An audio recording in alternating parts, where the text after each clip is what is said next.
Dear friends, the Bat Controller has just been having a disturbing time. He ordered one goods engine from Scotland and was surprised to receive two. They had both lost their numbers and no one knew which was which. So he didn't know which engine to keep. The author.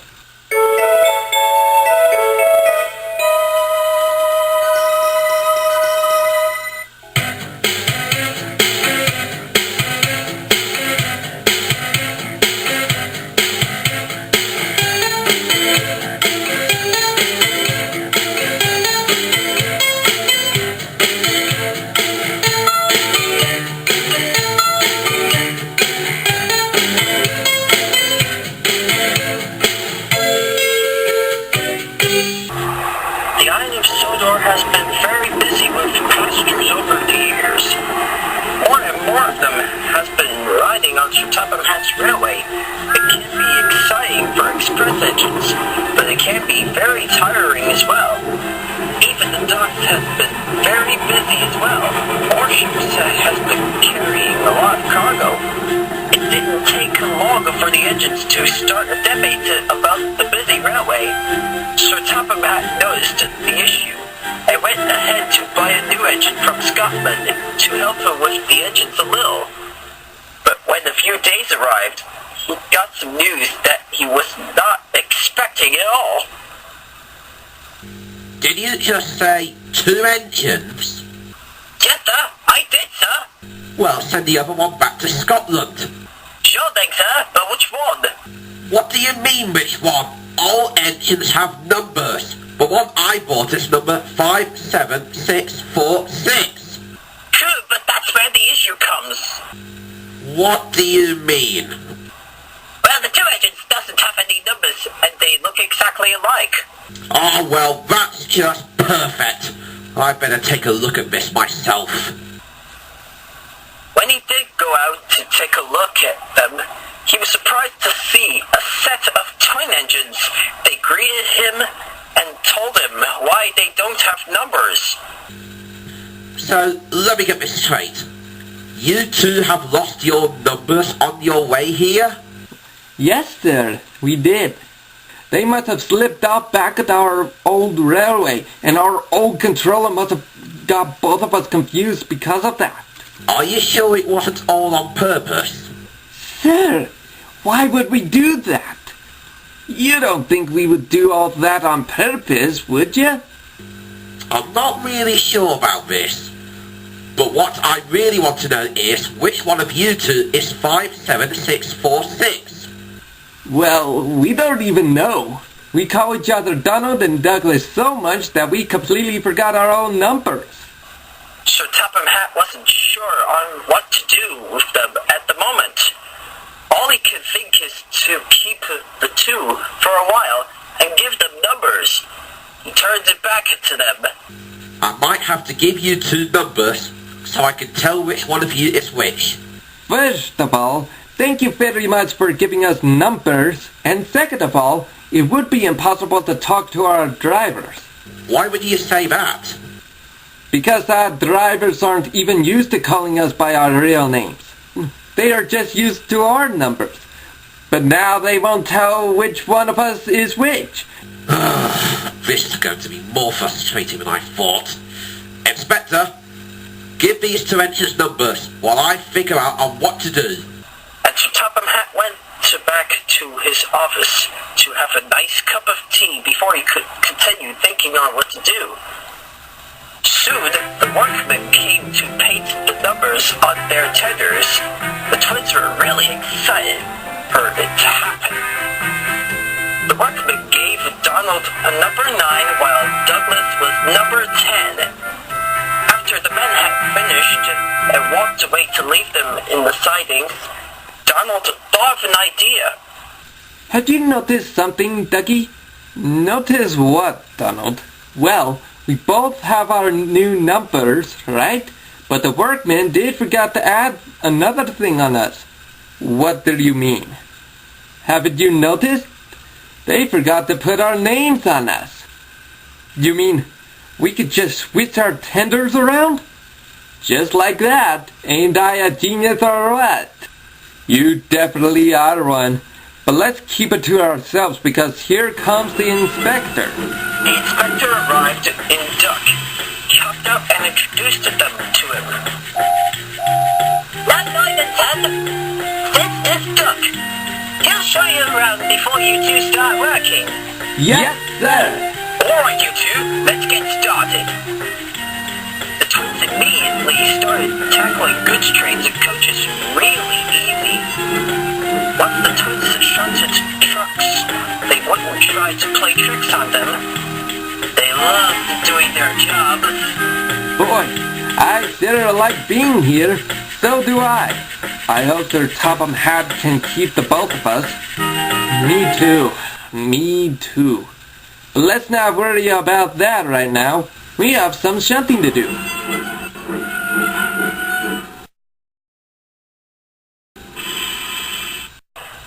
I just heard you two enjoyed being here, and I'm glad you do. But I have one warning to give you. Oh yeah? What warning would that be? You two better watch out for Gordon, Henry, and James. They can be total nonsense. We aren't scared of anything. We've been through worse. We can handle the three scallywags easily. Okay if you say so, but don't say I didn't warn you. That night at the sheds, Gordon and Henry were talking about Donald and Douglas's whistles because they had deep-toned whistles. They sound like buzzers. Oh, shoot. Hey, Tugboat Danny! If you're here, the twins are looking for you.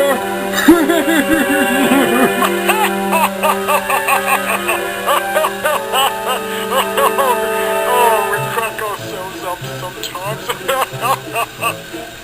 You wouldn't be making fun of us now, would you? Gordon and Henry were surprised and got nervous. The twins came up to them, one on each side. No. Certainly not. Now that's fun. But both of you better mind your own business, or else you'll be getting the horns. Then you'll be crying yourself to sleep on your fluffy pillow. Gordon and Henry kept it that way for the rest of the night, and didn't say another word about them.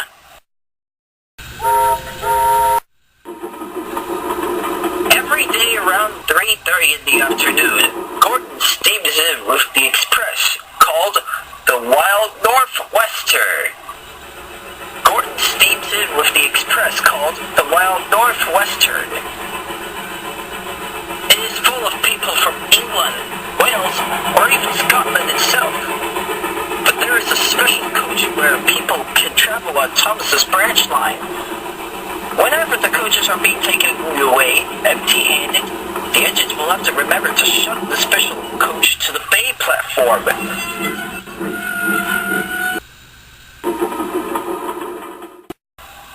It doesn't wait there long for the coach to be coupled up. Thomas and his two coaches will come up in a hurry to fetch it. Thomas is always proud about it. But one afternoon, Douglas helped to duck him in the yard, while Donald was waiting to take a goods train on the other side of the yard. But one afternoon, Douglas helped to duck him in the yard, while Donald was waiting to take a goods train on the other side of the yard.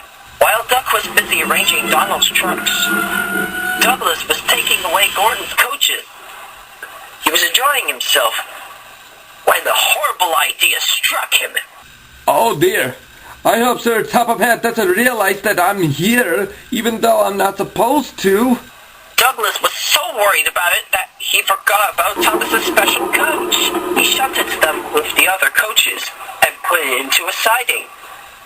He was about to be on his way to join Donald at the water column, as Thomas was whistling cheerfully, and then realized that the coach wasn't where it was supposed to be. There was only Douglas. But Thomas didn't think about him taking it away. What the? Where's my coach? Coach? What coach? My special coach, darn it. one that Gordon always drops off here for me. It's supposed to be where you're at. And he worried away, leaving Douglas confused. I say, what's with this special coach that he is talking about? He soon found out what Thomas was talking about. When he came back, he could see a lot of angry passengers talking to Sir Topham Hatt about what happened. Oh, that's what he was talking about.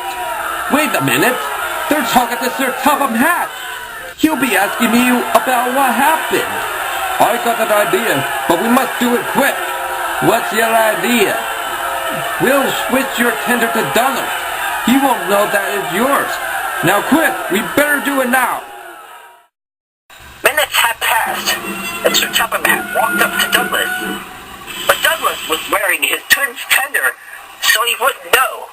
Ah, number 9. Why aren't you taking the goods? Well, me tender is going to get checked for broken wires or false brakes, sir, before I get coupled up. I see, but I'm guessing you have no defect. Now tell me, why did number 10 leave so quickly? Maybe it's because he saw you and thought he was late. Said Sir Topham Hatt. He then turned to the passengers. I have discovered that number 10 was shunted in the yards, while your coach disappeared, along with number 10 himself. Please accept my apologies. The case will continue being investigated. Good afternoon, gentlemen. So the angry passengers left. But Sir Topham Hatt was wiping his eyes, and his shoulders twitched. Douglas thought that he was crying, but he wasn't, and turned to Douglas. Oh my Douglas, why were you masquerading with Donald's tender? Well, that blows our cover. At least we tried. What would happen to me now?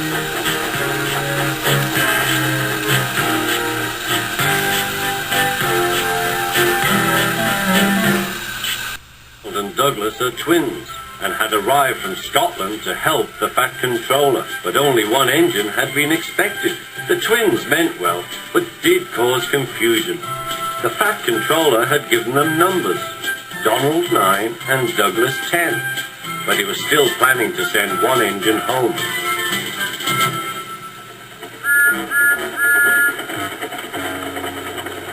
There was a brake van in the yard that had taken a dislike to Douglas. Things always went wrong when he had to take it out.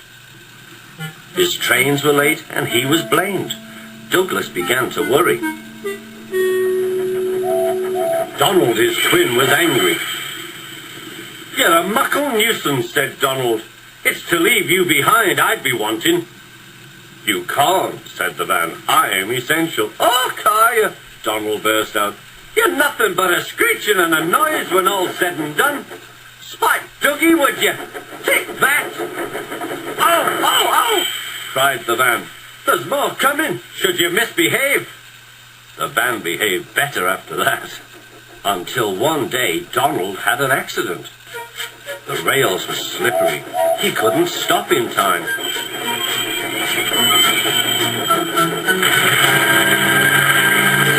Fat Control was most annoyed.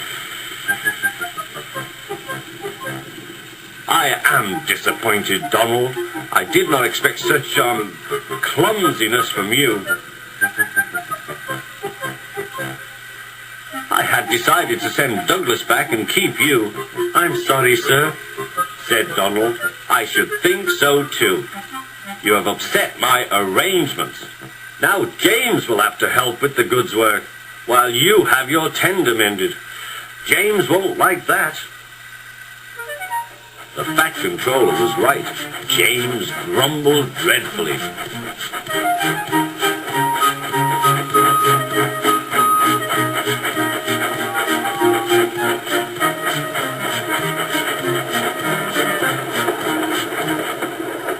"Anyone would think," said Douglas, "that Donald had his accident on purpose. I'll hear tell about an engine and some tar wagons." "Shut up," said James. "It's not funny. He didn't like to be reminded of his own accident. Well, well, well, said Douglas. Surely, James, it wasn't a you. You didn't say. James didn't say. He slouched sulkily away. He's cross, sniggered the spiteful brakeman. We'll try to make him crosser still. Hold back, giggled the trucks to each other. James did his best, but he was exhausted when they reached Edward Station. Luckily, Douglas was there. Help me up the hill, please, panted James. These trucks are playing tricks. We'll show them, said Douglas.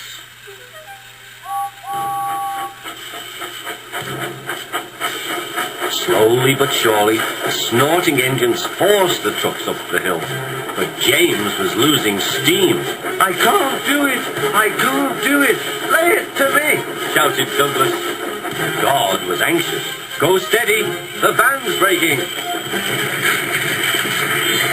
The van was in pieces. No one had been hurt, and soon Edward came to clear the mess. The Fat Controller was on board. I might have known it would be Douglas, he said. Douglas was grand, sir, said Edward. James had no steam left, but Douglas worked hard enough for 3. I heard him from my yard. 2 would have been enough, said the Fat Controller. I want to be fair, Douglas, but I don't know. I really don't know. The Fat Controller was making up his mind about something, but that's another story. Snow came early to the island of Sodor. It was heavier than usual. Most engines hate snow. Donald and Douglas were used to it.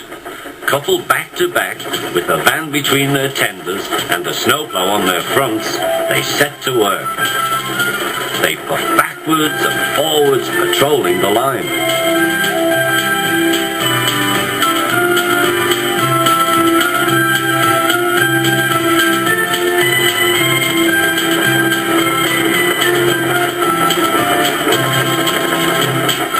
Generally, the snow slipped away easily, but sometimes they found deeper drifts.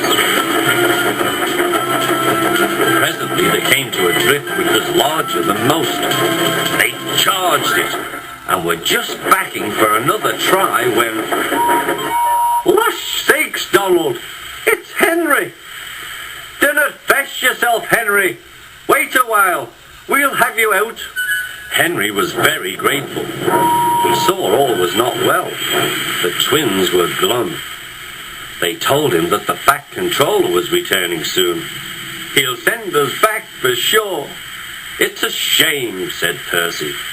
A lot of nonsense about a broken signal box, grumbled Gordon. That spiteful brake van too, put in James. Good riddance, that's what I say. They were splendid in the snow, added Henry. It isn't fair. They all agreed that something must be done, but none knew what. Percy decided to talk to Edward about it. What you need, said Edward, is a deputation. He explained what that was. Percy ran back quickly. Edward says we need a devastation. Of course, said Gordon. The question is, what is a desperation, asked Henry. It's when engines tell the Fat Controller something's wrong, said Percy. Did you say tell the Fat Controller? Asked Duck thoughtfully. There was a long silence.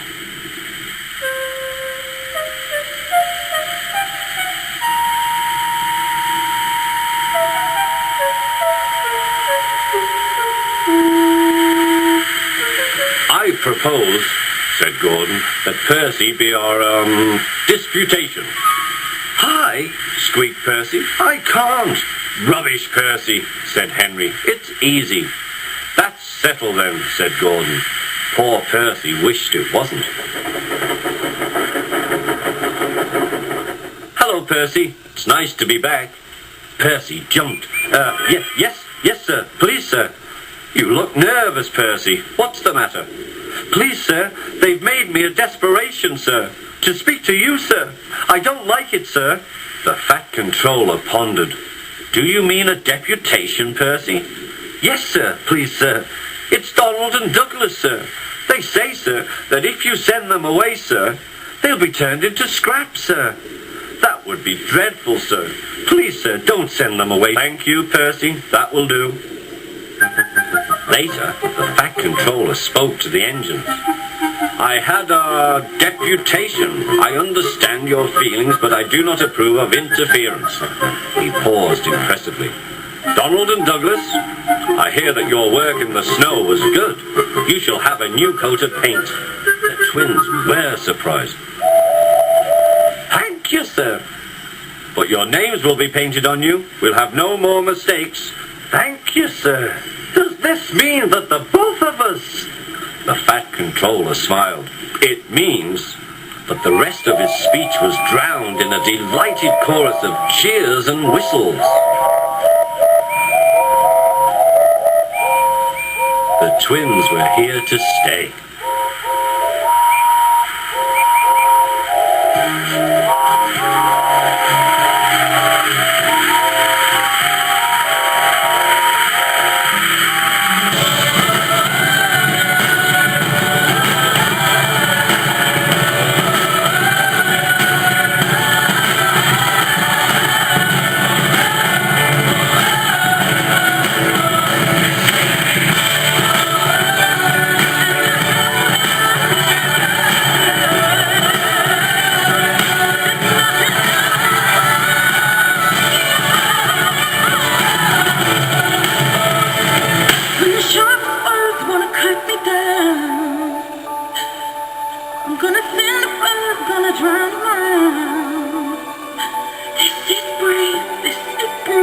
This is who